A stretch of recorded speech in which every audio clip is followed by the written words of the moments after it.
প্রিয় শিক্ষার্থীরা, আজকের ক্লাসে আমরা SQLite এ ডিলিট কমান্ড নিয়ে শিখব। তো এই ক্ষেত্রে আমরা ১ম যেটা করব, লিখলাম। রান লিখে আমরা কমান্ড দিয়ে আমরা কমান্ড লিখে টার্মিনাল ওপেন করলাম।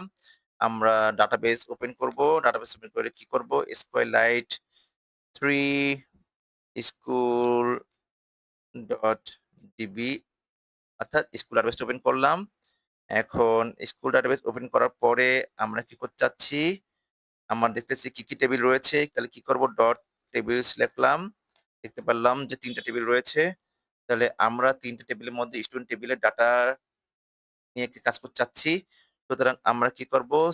১ম এ আমরা স্টুডেন্ট টেবিলের মধ্যে কি ডাটা সেটা দেখতে চাচ্ছি। তাহলে কি লিখবো আমি?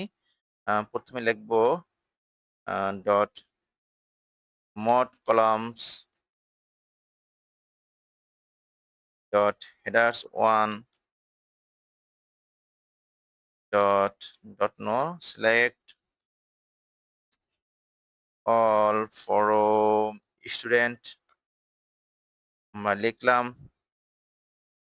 এখন চাচ্ছি আমি এই টেবিলের মধ্যে থাকা যে ভ্যালুগুলো দেখতে পাচ্ছি বা রেকর্ড দেখতে পাচ্ছি তার মধ্যে যেকোনো একটা ডিলিট করতে চাচ্ছি। আমি চাচ্ছি যে ১ম যে রেকর্ডটা তাসিফ নামে যে রেকর্ডটা রয়েছে, যার ক্লাস হলো 9, রোল হলো ১ এবং সেকশন হলো A। আমি চাচ্ছি যে এই রেকর্ডটা ডিলিট করতে। তো ডিলিট করতে চাইলে কি করতে হবে? আমার ডিলিট কমান্ড লিখতে হবে। লিখলাম ডিলিট। আমি ডিলিট করতে চাই। কিন্তু কোথাও তো ডিলিট করতে চাই। আমরা কোন টেবিল হতে ডিলিট করতে চাই? আমরা ডিলিট করতে চাই ফরম স্টুডেন্ট টেবিল হতে ডিলিট করতে চাই। তাহলে স্টুডেন্ট টেবিল হতে আম কি ডিলিট করতে চাই?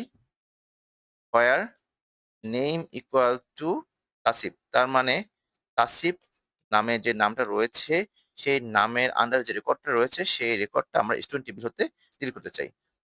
এন্টার দিলাম। আশা করি ডিলিটে কাজ হয়ে গেছে। এখন দেখি dot mod column dot headers 1 dot set all for student. Okay. আমরা কিন্তু একটা রেকর্ড ডিলিট করতে পেরেছি। এখন আমার চাচ্ছি যে পুরো টেবিলটাকে ডিলিট করব। তো পুরো টেবিলকে ডিলিট করতে গেলে আমরা কি ডিলিট কমান্ড লিখবো? নো। আমার এক্ষেত্রে যেটা করব যে পুরো টেবিলটাকে আমরা ড্রপ করে দেব। ডাটাবেস থেকে ফেলে দেব। তাহলে এই ক্ষেত্রে যেটা করতে হবে লিখতে হবে ড্রপ আ ড্রপ আ ড্রপ টেবিল। আমার ডাটা টেবিল ফেলে দেব। কোন টেবিল ফেলে দেব? স্টুডেন্ট টেবিলকে ডাটাবেস থেকে ফেলে দেব। দেখি হয় কিনা? ওকে। দেখি তাহলে ডাটাবেস কিন্তু আমরা বলেছি যে আমরা স্টুডেন্ট টেবিলটাকে আমরা ডাটাবেস থেকে আমরা ফেলে দিব। তাহলে আসলেই ডাটাবেস থেকে টেবিলটা ডিলিট হয়েছে কিনা দেখি। আমার ডট টেবিলস লিখি। ওকে। আমার মাত্র এখন ২ টা টেবিল দেখতে পাচ্ছি। একটা রেজাল্ট আর স্টুডেন্ট ইনফরমেশন। আমরা কিন্তু স্টুডেন্ট টেবিল দেখতে পাচ্ছি না।